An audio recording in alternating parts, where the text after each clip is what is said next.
Masasabing siya ang P-pop king na nangunguna sa SB19 kung nasaan sila ngayon. Bagamat maaaring hindi siya sumang-ayon at utang ang lahat sa kanyang mga miyembro at team, hindi mo maitatanggi ang impluwensya ng isang pinuno sa kanyang grupo. Mula sa kanyang maangas na tindig, ang kanyang presensya na nag-uutos ng pansin. Siya ay nagsasalita ng may ganoong maturity, gumagalaw ng may pagkapino, at ang kanyang aura na puno ng confidence. Pero gaano ba siya kayaman ngayon, at kung ano ang kanyang mga naipundar? Siya ay si John Paulo Bagnos na kilala sa pangalan na Pablo. Ipinanganak noon September 14, 1994 sa Imus, Cavite. Siya ang pangalawa sa kanilang magkakapatid. Sa kanyang pagpasok sa industriya ng entertainment, kailangan niyang makabuo ng isang stage name. Nang magdebut siya, ginamit niya ang pangalang Sejen ngunit kalaunan ay pinalitan ito ng Pablo, na mas malapit sa kanyang tunay na pangalan. Nag-aral siya sa kolehiyo sa Polytechnic University of the Philippines, at habang nasa kanyang senior year, nagtrabaho siya bilang call center representative. Pagkatapos makapagtapos ng Bachelor of Arts in English degree, nagtrabaho si Pablo bilang data analyst sa Makati. Nagkaroon siya ng hilig sa pagganap sa kanyang mga unang taon ngunit natatakot siyang ibahagi ito sa iba maliban sa kanyang inner circles. Noong 2016, nag-audition si Pablo para sa Showbiz Philippines pagkatapos makilala ang kanilang Korean trainer sa isang Korean musical. Naging totoo siya sa pagpapahayag ng kanyang kakayahan sa pagganap dahil ayaw niyang ipakita ito sa ibang tao. Gayunpaman, ipinagpatuloy pa rin ni Pablo ang pagtatanghal dahil ito ang kanyang hilig. Siya ang unang miyembro ng SB19 na nag-audition sa talent agency. Matapos makapasa sa audition, nagsimula siyang magsanay sa loob ng 2 taon at naging bahagi ng Nara Trainee Group. Dahil sa pressure sa training program, nagbitiw siya sa kanyang trabaho bilang data analyst para tumutok sa pagsasanay. Sa lahat ng miyembro ng SB19, si Pablo ang pinakamatagal na nagsanay. Sa pagpapatupad ng Korean Idol Training System, ang Showbiz Philippines ay nagsagawa ng mga pagsusuri linggo-linggo sa pamamagitan ng pag-alis ng mga underperforming trainees. Kaya nakatanggap si Pablo ng slot para sa huling line-up para sa SB19 bilang leader at rapper ng banda. Bilang isang leader, palaging nakatuon si Pablo sa ideya ng always choosing to be kind, na nagpapaalala sa kanilang mga tagahanga at miyembro na maging mapagpakumbaba palagi. Nagsilbi si Pablo bilang pangunahing manunulat ng kanta ng mga kanta ng banda na kalahok sa lahat ng mga single. Noong January 2022, inilabas ni Pablo ang kanyang unang solo track na La Luna.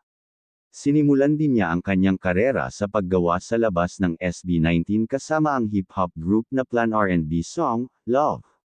Dahil sa kanilang kasikatan ay nakukuha niya ang kanyang gusto, marami na din mga naipundar si Pablo, pero hindi lahat ay pinaalam niya sa publiko dahil tahimik lang ito. Gaya na lamang noon na may kumalat na larawan ng isang bahay sa social media na ayon dito ay galing sa ina ni Pablo, pinost niya at ito daw ay ang pinapagawang bahay ni Pablo. Siya ay may sarili din condominium at dito siya nananatili habang nasa trabaho.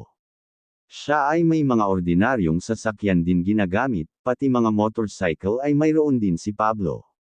Pero wala pa itong naipakitang mag-agarang sasakyan, baka ay hindi pa ito ang priority ni Pablo sa ngayon. Si Pablo ay isang CEO din ng 1Z Entertainment, isang kumpanyang binuo at pinamamahalaan ng mga kapwa niyang miyembro ng SB19.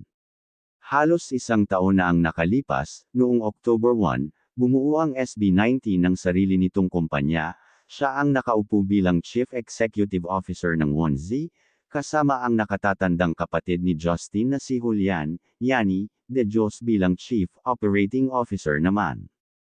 Mayroon din family business si Pablo, ito ang Havre de Grace Cafe, na isang restaurant sa Cavite. Ang pamilya niya ang namamahala dito, at sikat itong restaurant na laging nakikita sa mga social media, dahil alam ng kanyang mga tagahanga na siya ang nagmamay-ari.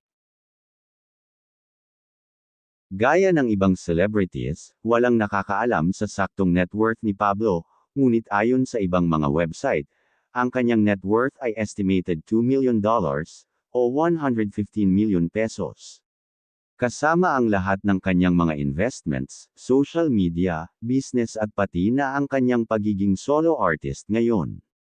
Lalo na't pinasok niya din ang pagiging hurado sa isang singing competition sa GMA na The Voice Kids.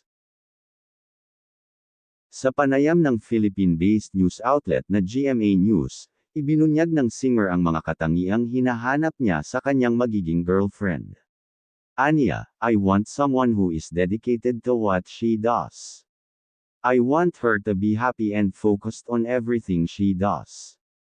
Sa ngayon ay focus muna ang singer sa kanyang career, isantabi muna ang love life, pero kung may dumating man ay magiging masaya dito si Pablo. Sa pagitan ng lahat ng glory, accolades, at fame, si Pablo ay palaging nasa puntong ito na nanatiling mapagpakumbaba.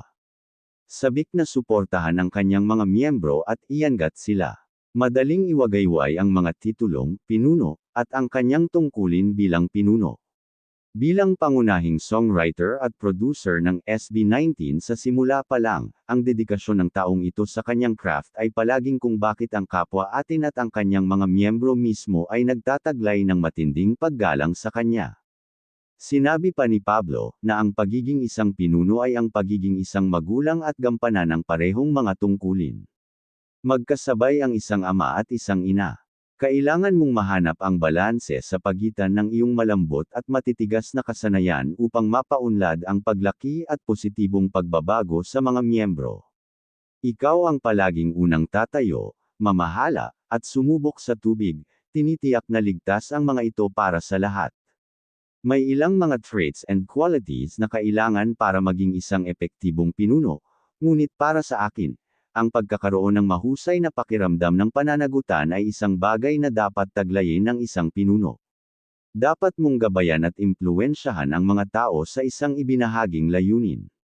At ang pagkakaroon ng katangiang ito ay nag-uudyok sa iyo na palaging gawin ang iyong makakaya at magsikap para sa kadakilaan na alam na nagpapalaki ka ng ibang tao sa likod mo. Pinatunayan niya ang kanyang malalim at patuloy na pag-aalay sa trabaho, at kung paano siya lumago sa SB19. Dahil dito ay naabot niya ang ilan sa kanyang mga pangarap at namumuhay na nakukuha ang lahat ng gusto. Kung mayroon man kulang o mali sa mga nabanggit, ay pwede niyong liwanagin sa comment section. Salamat.